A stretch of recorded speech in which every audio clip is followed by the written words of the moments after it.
Hola, bienvenidos a este video. ¿Cómo les va? Bueno, espero que bien. Vamos a trabajar acá el yo y el ello y la conferencia 31 de Freud. Son dos temas, en realidad es más o menos el mismo tema, lo que pasa es que hay unos 10 años de diferencia porque el yo y el ello él lo escribe en 1923 y la conferencia 31 lo escribe en el 32, así que hay bastante diferencia en el medio y bueno, ha habido algunos ajustes que él hizo entre una cosa y la otra, pero básicamente el aparato psíquico es el mismo. El cambio fundamental lo hace en 1923. Esto tiene un antecedente que es el más allá del principio del placer, que escribe en 1920, donde va a replantear su idea de las pulsiones, donde no va a haber solamente las pulsiones sexuales, se va a dar cuenta que hay un más allá, por eso el título, un algo extra que él no había podido percibir anteriormente, pero que se da cuenta que genera en la vida anímica un papel muy importante.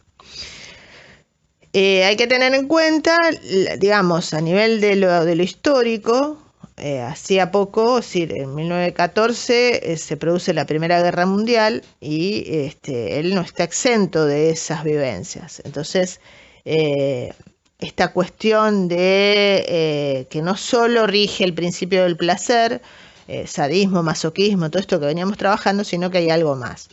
Entonces lo va a llevar a reorganizar primero en 1920 la idea de las pulsiones, pero después en 1923 él reorganiza, es decir, entonces el intermedio está tratando de darle respuesta a cómo integrar todo esto en un nuevo aparato psíquico o en una organización del aparato psíquico que responda mejor a la dinámica que él empieza a encontrar en los pacientes. Entonces, en 1923 escribe el yo y el ello, donde va a modificar la idea de, o sea, el origen del yo, va a modificar el funcionamiento de la primera tópica, es decir, él la reorganiza completamente, integrándola a lo que sería, a partir de ahora, la segunda tópica. Los mecanismos de defensa van a funcionar en relación al nuevo aparato psíquico, a esta segunda tópica, entonces también van a jugar un papel diferente. La idea de angustia que él tenía, que había venido primero, era la angustia por la sexualidad no satisfecha, digamos, el coito interrumpido, la acumulación de tensión que no era descargada, toda esta primera idea que él tenía respecto de la pulsión. Después con la idea del trauma va a pasar a ser angustia de castración en relación a el complejo de Edipo, ¿no? La castración marca como un modelo o patrón que va a poner en juego la angustia en relación a la pérdida o al temor a la pérdida o al castigo. Pero lo que pasa es que en la primera tópica podemos hablar de cuestiones que están en el inconsciente que generan efectos a nivel de los síntomas, pero con la segunda tópica la respuesta y el conflicto que se va a dar queda mucho más coherente y mejor definido. Entonces, bueno, la desventaja que tiene esto es que es más complejo, porque él integra la teoría de las pulsiones, la primera tópica, organiza, o sea, agrega elementos nuevos en la segunda tópica. Va a haber otra idea del yo, pero sin descartar totalmente lo anterior. Agrega una pulsión nueva que también la va a integrar al aparato psíquico, entonces la dinámica que se va a dar en todo el sistema es diferente. Y luego en la conferencia 31 yo les decía, bueno, pasaron 10 años porque el yo y el ello es del 23 y la conferencia 31 es la edad del 1932, entonces bueno, pasaron cosas, como se dice ahora. Y el título que él le va a dar es la descomposición de la personalidad psíquica. O sea que ya estamos planteando desde el origen una disociación, un quiebre que se va a dar en la personalidad psíquica y que va a generar efectos en la vida anímica. En la vida anímica, digamos, del neurótico, por supuesto, ¿no? Entonces, dentro de los cambios decía, cambia la idea de angustia, de esta angustia tóxica por acumulación de libido o energía sexual, que luego pasa a ser angustia por lo traumático, porque aparece por esta amenaza de aparición de lo reprimido, ¿no? De retorno de lo reprimido, como lo llama él. Pasa a ser angustia de castración debido a el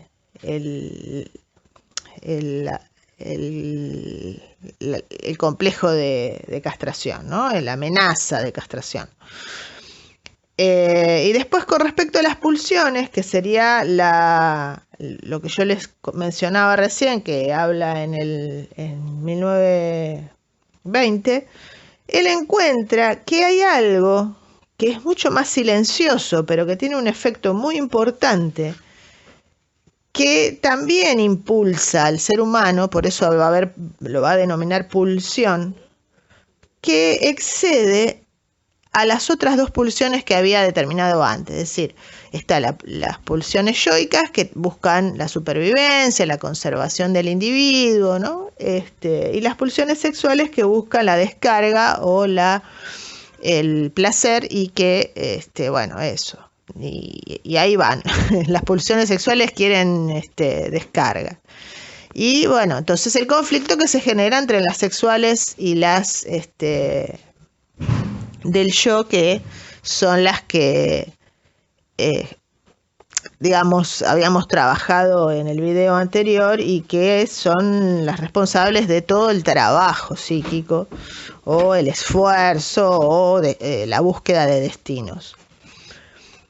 Entonces él lo que va a encontrar es que más allá de todo esto hay una búsqueda de que este conflicto cese para siempre, ¿no? Como una búsqueda de apagar la inquietud, de enmudecer toda esta molestia, esta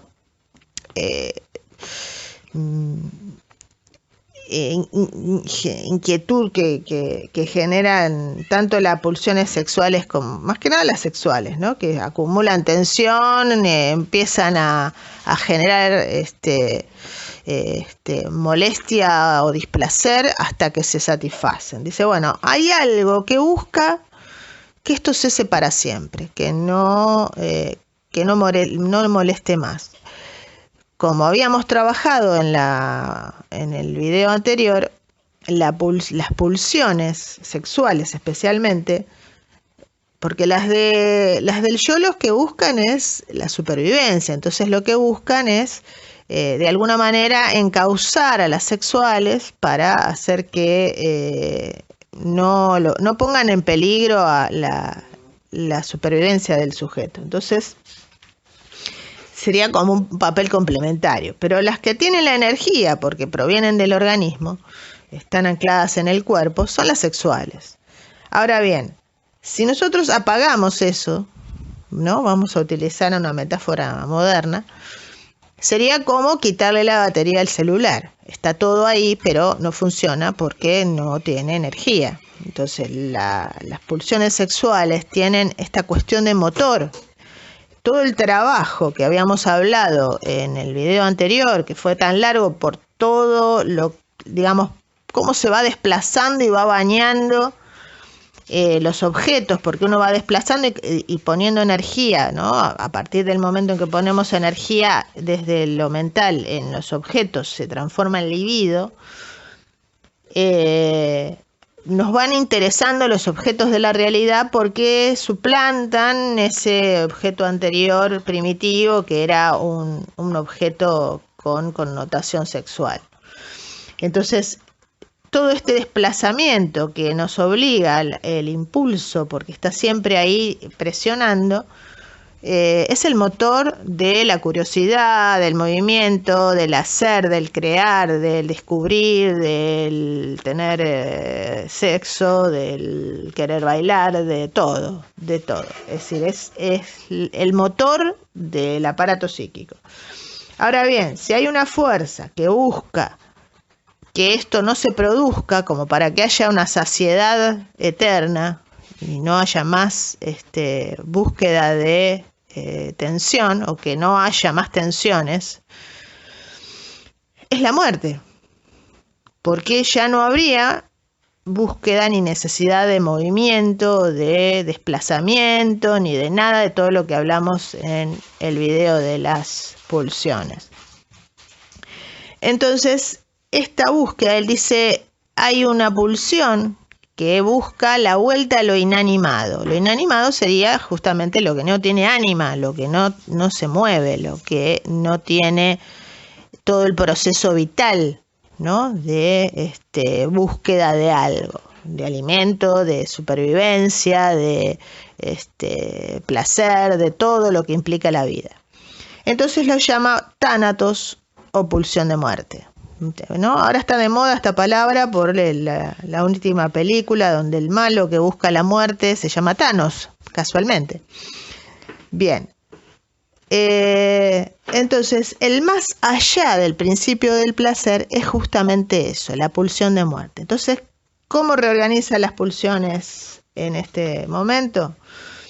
En pulsiones de vida, donde van a estar las pulsiones sexuales y las pulsiones yoicas. Esto permanece con todo lo mismo que habíamos dicho antes, que se integran y qué sé yo, pero en la descarga pulsional, cuando hay ese momento de baja de tensión que llega prácticamente a cero, ahí aparecería la pulsión de muerte. Lo que pasa es que dura un poco, o sea, de alguna manera hay que pensarlo como una dinámica donde esto se da constantemente. Es decir, en el momento que hay saciedad, que hay inquietud, este estado como de placidez donde uno, nada, está ahí y por un momento no necesita otra cosa y está ahí. Bueno, eso sería un poquito de pulsión de muerte.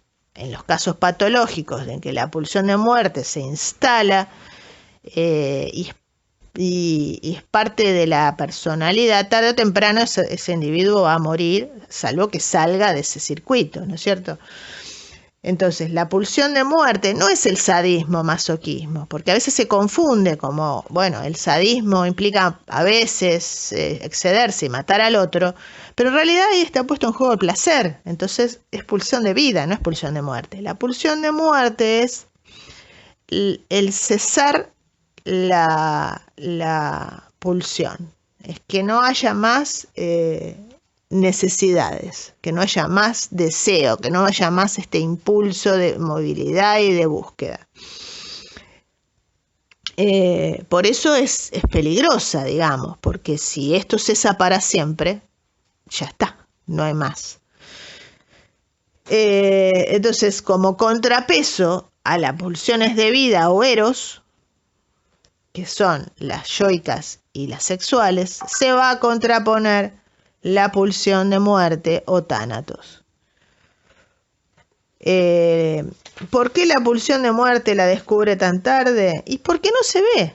Porque en general toda la que lleva el esfuerzo, trabajo, todo lo que hablamos en el video anterior, es la pulsión sexual básicamente, ¿no? Las pulsiones del yo lo que hacen es contrapesar, tratar de adaptarse, buscar de canalizar y qué sé yo, según se asocien o tengan conflicto entre sí. Pero la pulsión de muerte, como va a que esto quede en cero, sería como si tuviéramos, no sé, un electro que marca plano, ¿no? La pulsión de vida y las pulsiones, las pulsiones de vida que son las yoicas y las sexuales, marcarían todo el ritmo del electrocardiograma. Y la pulsión de muerte sería en el momento en que llega a cero. Entonces, generalmente todas las personas tenemos un momentito de esto, pero inmediatamente arranca otra vez. Cuando esto marca plano, que sería lo que busca la pulsión de muerte, es la muerte del sujeto. En algunas patologías se ve, por ejemplo, en las adicciones muy avanzadas, donde ya en realidad la pulsión de muerte en las adicciones se ve mucho, porque en realidad uno cree que el adicto busca el placer.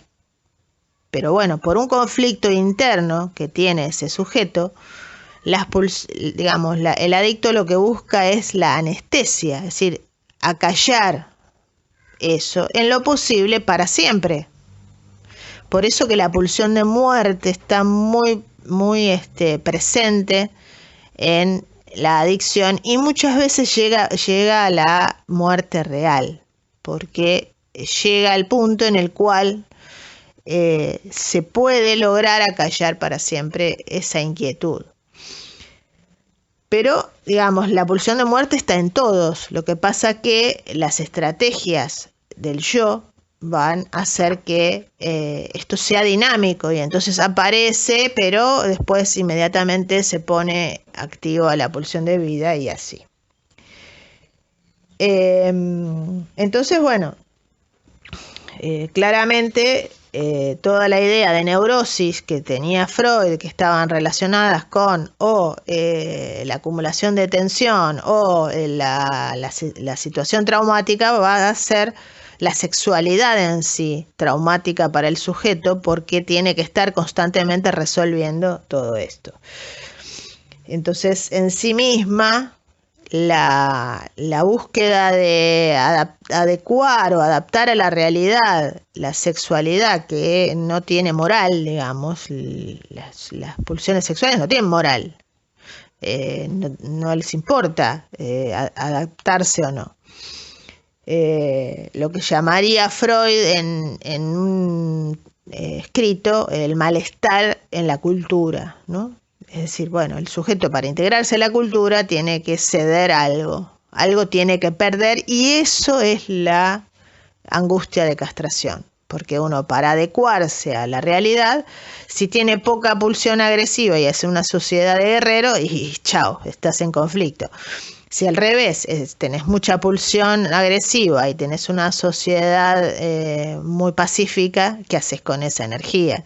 Entonces, siempre hay que ceder algo en la integración en la cultura. Por eso lo hablar del malestar en la cultura, y la sexualidad en sí, este impulso, le va a generar un conflicto. Y después el aparato psíquico lo va a reorganizar, y acá aparece el famoso yo, ello, super yo, que todos conocen, que muchas veces nombran y que se ven dibujos y que hay, bueno, distintas metáforas del diablito y el angelito, del iceberg, y hay un montón de distintas maneras de metaforizar esto como para entender de qué se trata. Y después el cambio de la teoría del yo, porque el yo era originario, ¿no? En Pulsiones y Destinos de Pulsión teníamos un yo originario que era débil y poco desarrollado, y por ende no podía metabolizar, por decirlo de alguna manera, negociar con las pulsiones, no tenía estrategias, las iba logrando a medida que crecía. Ahora no va a ser desde el origen, sino que lo que va a plantear Freud es que lo originario es lo pulsional, eso lo mantiene, pero a eso lo va a llamar ello. Es todo sería la sede de las pulsiones, donde rige justamente el principio del placer. Entonces, cuando un sujeto nace, es cuerpo El yo lo desarrolla después. Ahí cambia, o sea, no hay yo, hay ello al principio. En la medida en que una parte de este ello se conecta con la realidad, en principio para satisfacer las pulsiones, para buscar un objeto y generar la descarga, pero además porque hay un otro que interviene, que protege a ese bebé, que le habla, que lo estimula, y entonces va a haber una parte de ese ello que va a empezar a modificarse para conectar con la realidad, y entonces cuando ya tiene cierta configuración, se instala lo que se llama el principio de realidad, y ahí tenemos la primera descomposición psíquica de la que habla Freud en la conferencia 31, es decir, una parte del ello se modifica y se transforma en función de la realidad, y se va a instalar el principio de realidad, y entonces ahí buscan cosas diferentes. El ello busca la descarga pulsional, y el yo busca la relación con la realidad. Entonces, esta idea de consciente inconsciente, bueno, se va a modificar también. Esto se complejiza un poco más. Entonces, el desarrollo del yo es secundario, no aparece desde el principio, sino que lo originario es el ello. Todos somos ello, o es todo ello un bebé cuando nace. Y sobre la parte, él dice, la parte más superficial del ello, es decir, superficial en el sentido que conecta con la realidad, por eso la metáfora del iceberg que van a encontrar por ahí, ¿no? Y todo el resto, el que está abajo, oculto, va a ser el ello. Y la parte externa, la que muestra, pero lo que pasa es que no muestra todo, por eso dice él, bueno, hay una parte del yo que va, es decir, en general lo rige la conciencia, pero hay una parte del yo que es inconsciente. Entonces fíjense que va empezando a integrar la primera tópica en la segunda. Lo que pasa es que arranca el texto, por lo menos lo que a mí me pasó cuando yo lo leí por primera vez, arranca diciendo que hay 3 tipos de inconsciente. Chao. Dice el inconsciente preconsciente de antes, que sería la reserva de memoria, donde uno guarda y archiva todas las cosas y las va a buscar para usarlas, y las muestra o no las muestra de acuerdo a lo que... Sí, se las puede guardar para sí mismo, pero teniendo conciencia de que las tiene, puede mostrarlas, ¿no? Entonces serían parte de ese yo, o no. Y después otras que el sujeto desconoce porque están en el inconsciente. Bien. Entonces, ese inconsciente latente, digo inconsciente porque en este momento, vaya a saber cuántas cosas yo no estoy pensando, pero en el momento en que el hilo asociativo las recupera, bueno, se vuelven conscientes, pero no estaban prohibidas, solo archivadas. Y en este momento, bueno, qué sé yo, alguien me cuenta una anécdota de mi papá, por ejemplo, ¿no? Viene mi hermano y me dice, pero ¿no te acordás cuando papá hizo tal cosa? Y yo la verdad que no me acordaba de eso. Pero no estaba reprimido, hacía tanto que no pensaba en eso que estaba guardado. Entonces, todo eso está en el preconsciente. Ese es un tipo de inconsciente, que no le da mucha bolilla a él porque en realidad es el camino asociativo que va llevando a recuperar lo inconsciente. Pero no lo desarrolla demasiado ni en la conferencia 31 ni en el yo y el ello, porque no hace a lo traumático en realidad. Porque lo traumático está en todo ese espacio donde tratamos de deshacernos de aquello que nos hace sufrir por distintos motivos. Entonces, ¿cuáles son los otros dos tipos de inconsciente? Es decir, yo cuando lo leí por primera vez me costó darme cuenta. Veo, ¿cómo dos inconscientes? Entonces él va a decir, hay un inconsciente reprimido. Sí, listo, bárbaro, ahí sí, genial. Yo ya sé cuál es, porque ya lo vengo trabajando con la primera tópica. Es lo traumático, está reprimido, le aplicamos los mecanismos de defensa, nos deshicimos de él, barrimos bajo la alfombra, chao, haga de cuenta que esto no existe, sabemos que no sucede, que se da el retorno de lo reprimido de una manera o de otra. ¿Se acuerdan que cuando hablábamos de la pulsión, decíamos, bueno, la pulsión se puede mantener eso inhibido, entonces todo lo que está asociado a eso queda prohibido y entonces uno no puede usar nada relacionado con eso. Puede quedar desplazado a un síntoma y entonces tenemos algo que es doloroso, que es negativo para el sujeto, pero que está asociado simbólicamente a eso que reprimimos. O puede quedar desplazado a otra cosa y entonces que puede ser útil, por ejemplo, y entonces el sujeto utiliza parte de su masoquismo, que podría ser no sé, en algún punto traumático, por ejemplo en el caso de de Sabina, la paciente de Jung, que primero el masoquismo lo tiene en forma de enfermedad, es decir, toda la enfermedad de ella es una metáfora del masoquismo sexual que ella trataba de olvidar o reprimir, porque le genera sufrimiento de toda esa patología así de descompensación tan grande que nosotros vemos. Pero después ella, cuando recupera esto, lo transforma en un juego sexual, es decir, lo acepta, no puede deshacerse de ello, lo acepta y entonces convive con eso y lo transforma en un juego sexual.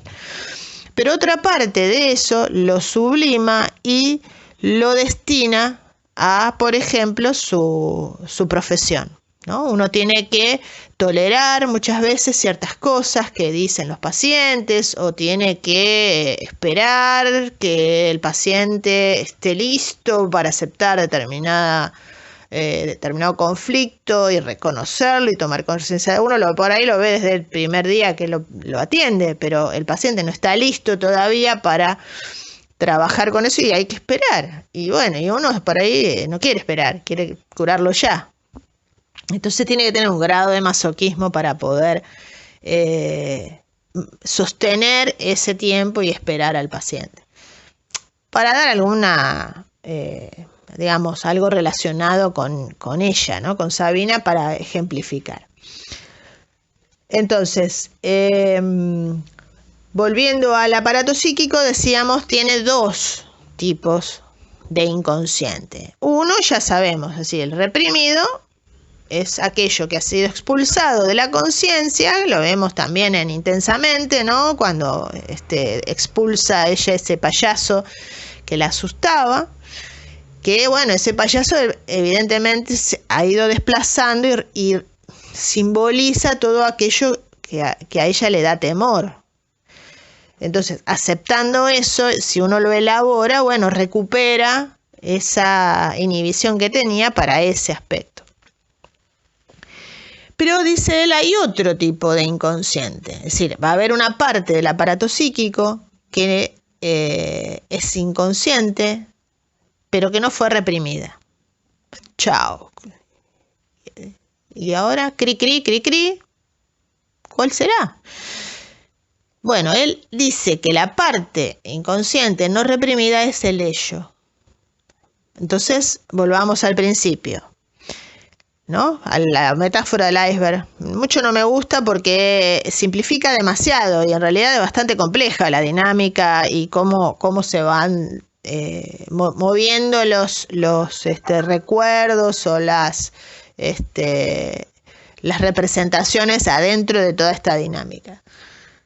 Dentro del aparato psíquico, es decir, no todas las pulsiones, recordemos que el ello es la sede de las pulsiones, es decir, que es lo más orgánico, es con lo que nacemos. Podríamos llamar la parte animal, si se quiere. Toda esa parte del ello no logra asomar al exterior y conectar con el mundo exterior y convertirse en una pulsión de la cual el sujeto tiene conciencia y después, bueno, la reprime, la desplaza, la inhibe, la sublima, hace algo. Va a haber parte de eso pulsional que no puede transformar en una pulsión. ¿Se acuerdan que creo que en el video anterior había puesto el pasaje de afecto a sentimiento? Es decir, el afecto sería la pulsión pura. Él lo llama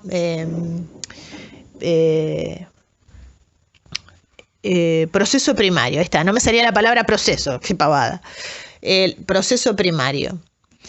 Proceso primario sería la energía pura, la energía en sí.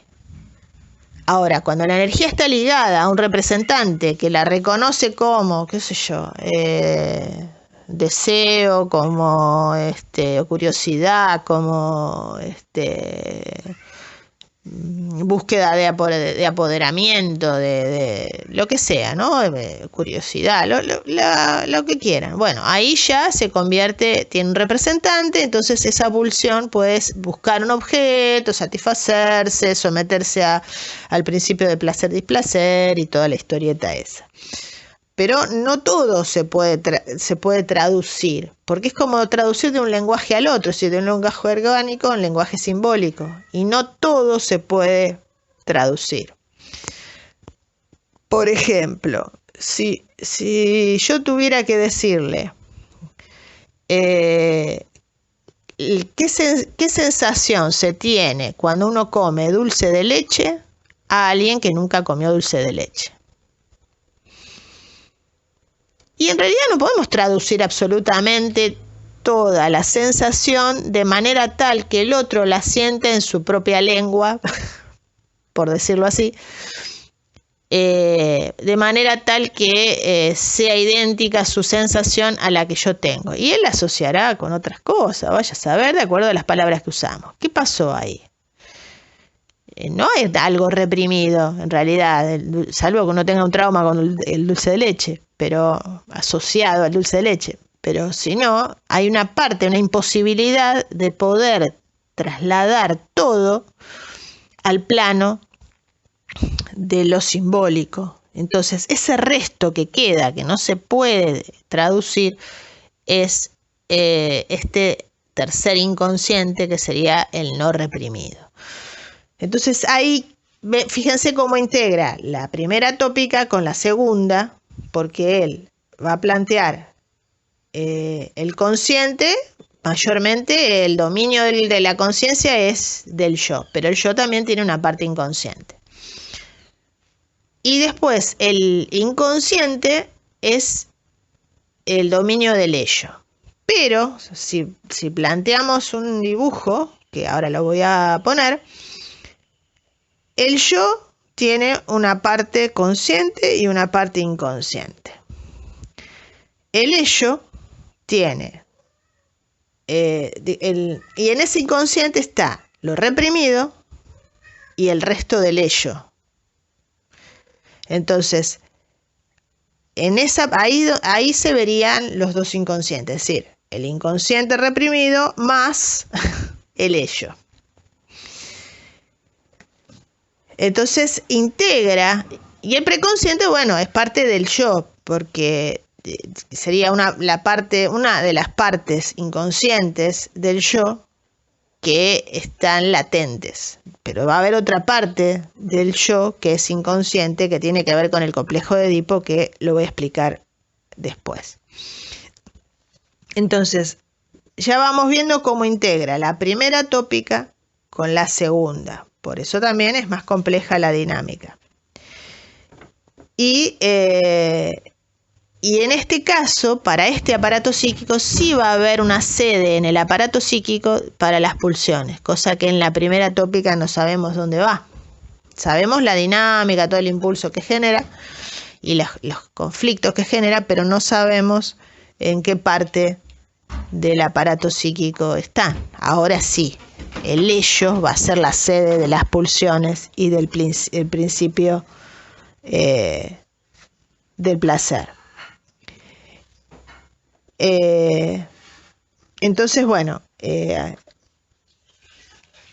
la configuración del aparato psíquico ya se va estableciendo. Nos falta una instancia que es la del super yo. Bueno, volviendo al esquema del nuevo aparato psíquico, es decir, la segunda tópica, ya tenemos determinado el yo y el ello, que es el título del libro, ¿no? Ahora bien, en los videos anteriores estuvimos trabajando las pulsiones y cómo estas pulsiones se van desarrollando, van libidinizando los objetos de alrededor, generando, bueno, el famoso complejo de Edipo. Ya trabajamos el complejo de Edipo, las distintas salidas de este complejo de Edipo a través de las identificaciones, las distintas desplazamientos de esos objetos prohibidos a otros objetos. Bueno, toda esa dinámica ya la estuvimos viendo en los videos anteriores.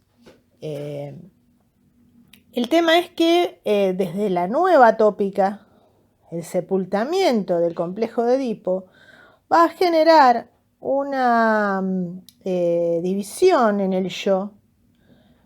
Por eso también Freud titula la conferencia 31 como la escisión del yo en el mecanismo de defensa, ¿no? En este caso, el mecanismo de defensa es frente a los deseos edípicos que al toparse con la prohibición van a tener que ser resueltos de alguna forma. Entonces siempre alguna parte de esto, especialmente la connotación o el contenido original de estos deseos, va a quedar reprimido.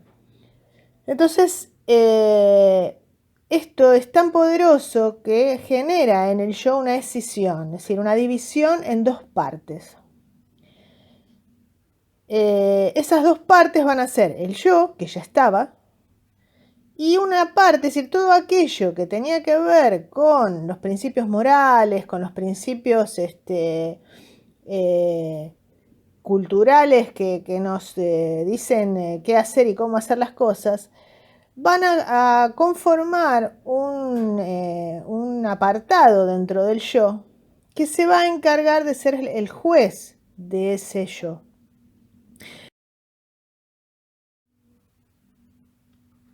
¿Cómo se demuestra esto? Bueno, lo demuestra a través de distintas patologías y distintas situaciones dentro de la normalidad que muestran cómo una parte del yo se vuelca sobre sí misma. Sería un masoquismo, en este caso, un masoquismo moral, que es el que va a generar culpa en el yo. Entonces, él a través de duelo y melancolía, por ejemplo, bueno, en el duelo habla de todo el proceso de duelo, que no tiene que ver en este caso. En realidad sí hay un duelo, porque es un duelo de separación y de renuncia a los deseos anteriores. Entonces hay un proceso de duelo. Pero en la melancolía él muestra que es una patología donde el yo mismo se autoflagela, sintiéndose una porquería. La melancolía sería la depresión actual, ¿no? Una depresión que, bueno, tiene, de acuerdo a los contenidos y la historia de cada uno, una dinámica distinta. Dinámica no, un contenido diferente. Pero bueno, lo que él muestra ahí es que hay en el aparato psíquico una parte que se vuelca sobre la otra. Y entonces esta parte que se vuelca sobre la otra demuestra que en el yo hay dos dos departamentos, por decirlo así. El departamento del yo, que es el que sigue cumpliendo la función de antes, que es la de conectarse con la realidad, y otro departamento que podríamos llamar el departamento de moral, que sería el super yo. Pero el super yo está compuesto por dos elementos, el super yo y el ideal del yo, que en algunas partes del texto da como la impresión de que son sinónimos y en otras partes deja claro que son dos componentes distintos. El super yo sería todo el contenido moral de lo que estamos haciendo, es decir, si es correcto o no es correcto. Acá están, la construcción que el mismo sujeto ha hecho de acuerdo a sus experiencias, de acuerdo a la carga cultural, ¿no? Las expectativas que tiene la cultura respecto a determinadas cosas. Entonces, en función de eso, el yo se acerca o no se acerca a eso. Y justamente en esto último que dije, es decir, en qué medida se acerca o no se acerca a eso, está inscripta el ideal del yo. El ideal del yo sería, ¿cómo debería ser el yo si cumpliera con todo eso? Es un yo idealizado, y casi inalcanzable sería. Y cuando lo vamos alcanzando, generalmente empujamos un poco más y ¿no? vamos por más, como se dice ahora. Entonces, quiere decir que el ideal del yo funciona como un objetivo a alcanzar que haría que el yo, cuando alcance ese lugar, sería el ideal, sería lo máximo. Entonces, lo que queda, la disociación de la vida anímica o del yo, o la división del yo, que queda como consecuencia del sepultamiento del complejo de Edipo, sería este super yo ideal del yo. Entonces, hay una parte de ese super yo ideal del yo que queda reprimida. ¿Cuál? Y todo lo que tiene que ver con el origen del super yo, que es los contenidos edípicos. Entonces todo eso queda reprimido. Pero al estar reprimido y en contacto con el inconsciente, que es el ello, en donde está el ello, quise decir, puede hacer uso de ciertas pulsiones, como por ejemplo la pulsión del sadismo, masoquismo, y captar esa energía, transformarla en un contenido moral, y entonces se vuelve sádico ese super yo. De hecho, tiene esta cosa de punitiva, de estar castigando constantemente cuando uno no cumple con ese objetivo que se había puesto. Y entonces transforma lo que sería masoquismo erótico en un masoquismo moral, que yo lo había, igual lo vuelvo a poner acá, lo había ilustrado con esta publicidad que tenía el pájaro carpintero en la cabeza y le iba picoteando cada vez que se autoimponía un deber y no se tenía que olvidar de cumplirlo. Que es básicamente lo que hace este super yo ideal del yo. En función del ideal, que es llegar a hacer eso, se establecen las pautas morales. Conectando la primera tópica con la segunda, nos quedaría, esto yo ya había hecho una parte al principio de este video.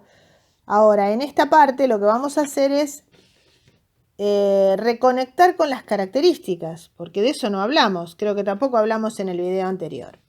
El yo tiene todas las características que lo hacen afín a la conexión con la realidad. Entonces, lo consciente es lo que conecta con la realidad, por ende va a ser organizado, va a tener noción de tiempos y todo lo que nosotros aprendemos lo conectamos desde la conciencia y lo vamos archivando en segundo plano en el preconsciente, que sería en este texto, en el de yo y el ello, lo denomina inconsciente latente o inconsciente descriptivo, también lo denomina. Es descriptivo porque en realidad no está consciente, pero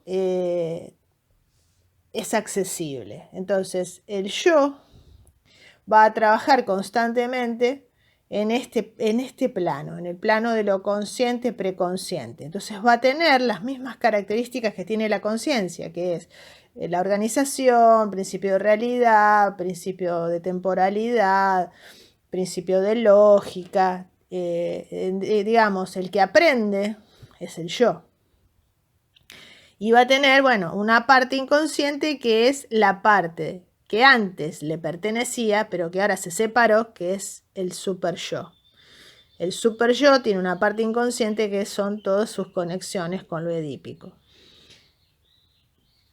Y el super yo, ¿por qué está en el yo? Bueno, ¿por qué se produce una división en el yo? Justamente porque el yo es el que conoce, el que sabe los principios morales, el que tiene principio de lógica, el que puede hacer deducciones, el que puede conectar con la realidad, con lo cultural, con todo eso. Entonces, en el yo se encuentran todas estas representaciones.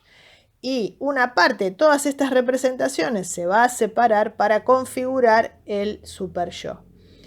Y el super yo va a tener como características el principio de moralidad y también la idealización de ese yo. En ese ideal del yo ubicamos muchas veces, algunas personas las identificamos con ese ideal, pensamos que tienen estas características y pueden suceder, bueno, muchas cosas, pero al menos dos. Una es que nosotros nos identifiquemos con ese otro, tomemos aspectos de este otro y lo hagamos formar parte de nuestra identidad. Cuando este objeto ocupa totalmente el lugar, se producen los fenómenos que también los trabaja en el mismo año, escribe el mismo texto, en el mismo año escribe otro texto que es la análisis, psicología de las masas y análisis del yo, se llama el libro, donde justamente trabaja, bueno, muchas cosas, ¿no es cierto? Pero una de las cosas que analiza ahí es los fenómenos de masa, es decir, cuando nosotros seguimos a un líder ciegamente, sin juzgar por nosotros mismos lo que ese líder está haciendo, si está bien o está mal. Por ejemplo, podría ser las sectas donde se sigue a una figura carismática que aparece como la que posee todos los rasgos que quisiéramos tener o que pensamos que tiene la inteligencia o la receta para la solución de determinados aspectos que nosotros consideramos importantes y entonces los seguimos de manera acrítica porque justamente, dice Freud, ocupa ese lugar del ideal del yo y entonces no lo juzgamos porque justamente es el ideal. Entonces ese es un fenómeno de masa que explica muchas de las... dice, cuando hay un fenómeno de masa, no hay, como que dejaría de operar el ideal del yo y el super yo.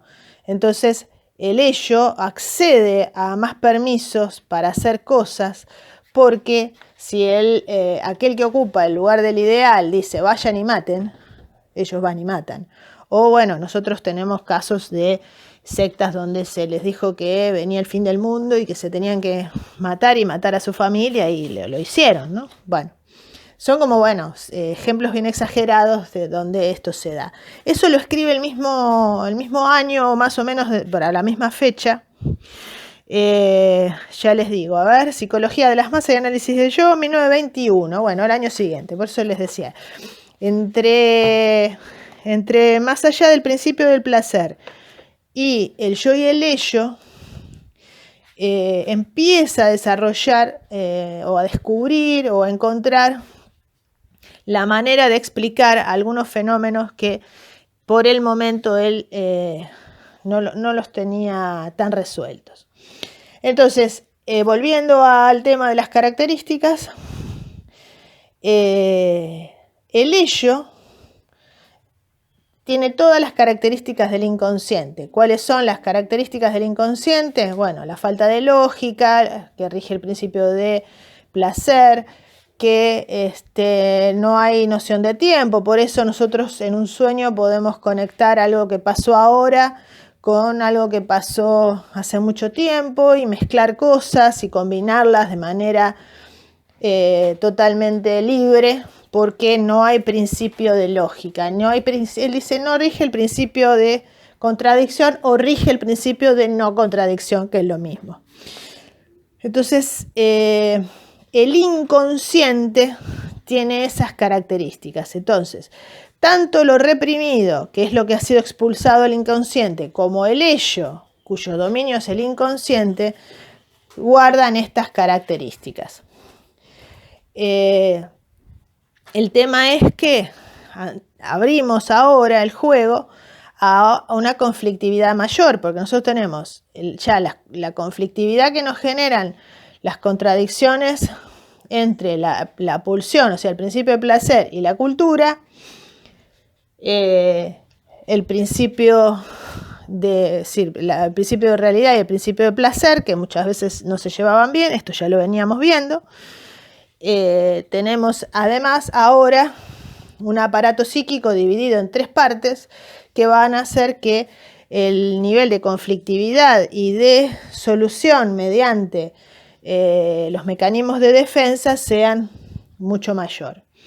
El ejemplo que yo daba, donde uno ubica al otro en el lugar del ideal, también lo podemos poner en el lugar del ideal de lo negativo, ¿no? Cuando uno proyecta cosas negativas propias en otro, está poniendo justamente todo lo malo, como que uno barriera para afuera y pone todo lo malo en ese otro, y entonces como es una manera como de purificarse. Yo no soy así. Son mecanismos que se aplican en justamente la alta conflictividad que se da por tener 3 frentes de batalla. Freud dice que el yo es un sirviente, una especie de esclavo, que sirve a 3 amos. El ello, que le pide satisfacción, el super yo, que le pide que se porte bien, y la realidad, que le presenta lo que tiene que resolver cotidianamente. Entonces, cada vez que tiene que tomar decisiones, tiene que ver qué hace, ¿no? La realidad le pide esto, el ello presiona por un lado, el super yo presiona por otro. Una de las soluciones, digamos, donde más o menos deja a todos contentos es la sublimación. Pero bueno, no siempre sale la sublimación. Y a veces hay ciertas sublimaciones, como las del super yo, que tienen su costo, porque nosotros sublimamos sadismo, masoquismo a través de masoquismo moral, pero eso perjudica al yo porque lo hace sentirse con baja autoestima, porque todo el tiempo se está castigando. Entonces, para esto debería resolver el conflicto que tiene con el super yo, que le exige tanto, y empezar a concentrarse en los logros que ha tenido para decir, tomá, super yo, en tu cara. Y esto haría que pudiera darse permiso a ese yo a sentirse orgulloso de logros o cosas que tiene.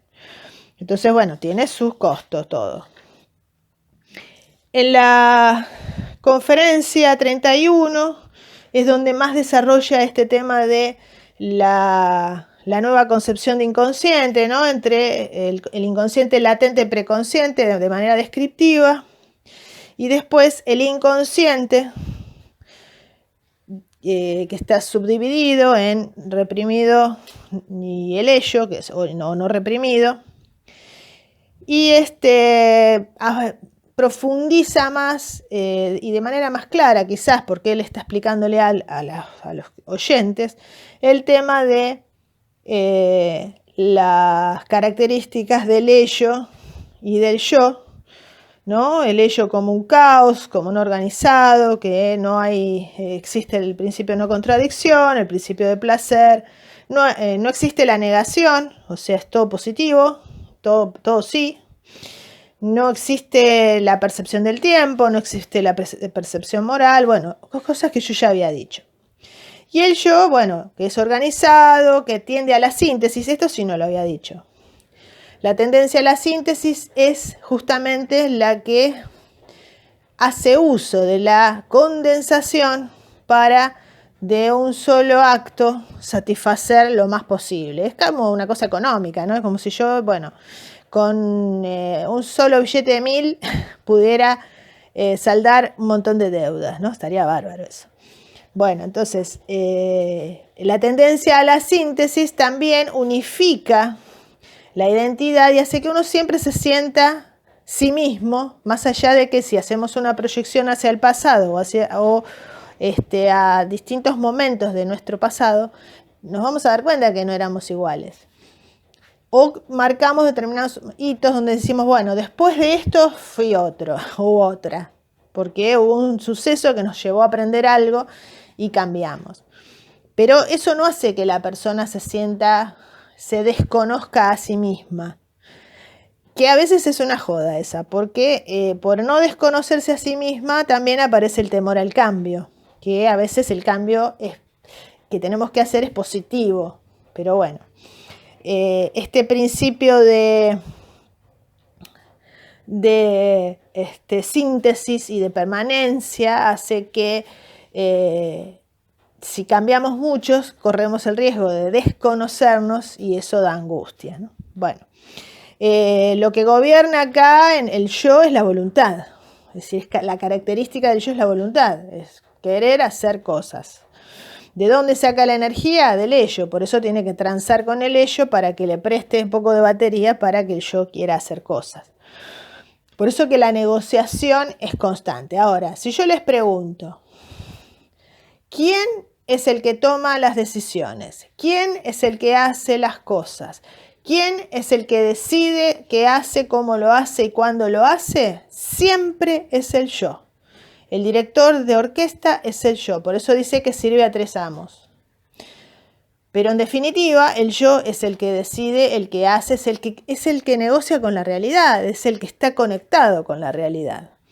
Bueno, después tendrá que rendirle cuentas a su super yo o al ello, que por ahí no le dejó salir tanta pulsión y entonces sigue insistiendo.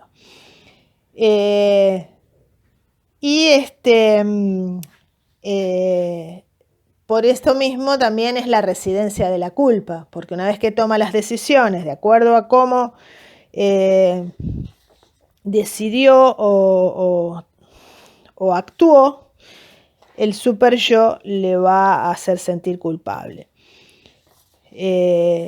Volvemos a lo anterior. La culpa es una transformación del sadismo masoquismo en una representación moral de esto, porque de ahí saca esta energía sádica y castigadora para poder herir, y cómo hiere el super yo al yo a través de el sentimiento de inferioridad, la vergüenza, la culpa, que a su vez son diques que establece el yo para frenar el avance del ello. Todo tiene su costo, por supuesto, ¿no es cierto? Entonces, más o menos creo, no me he olvidado de nada, de cómo integra todas los conceptos que teníamos de antes. Es decir, conecta el complejo de Edipo, las pulsiones, la primera tópica, el surgimiento de la angustia, la producción de síntomas, la producción de sueños también queda acá totalmente integrada, porque está integrada con lo reprimido y con la energía del ello. Los mecanismos de defensa, dónde están, por qué actúan, por qué son tan necesarios. También tenemos acá, dentro de las pulsiones, tenemos la pulsión de muerte.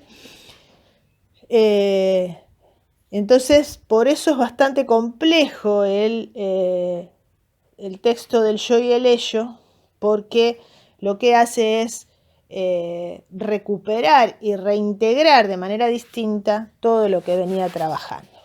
Así que bueno, espero que les haya servido y si no, bueno, me consultan y ampliamos todo aquello que haga falta. Ustedes saben que voy ilustrando todo con imágenes y algunos cuadros, algunos los hago yo, otros los busco por ahí. Hay imágenes de películas o imágenes que figuran, que hacen dibujantes que representan muy bien algún concepto teórico que yo quiero decir y bueno, entonces las voy cirugiando, como digo yo, para ilustrar y hacer más claro estos conceptos que son bastante complejos. Así que bueno, esperemos que haya sido de utilidad y como siempre nos mantenemos en contacto. Bueno, hasta luego y nos seguimos viendo en otros videos.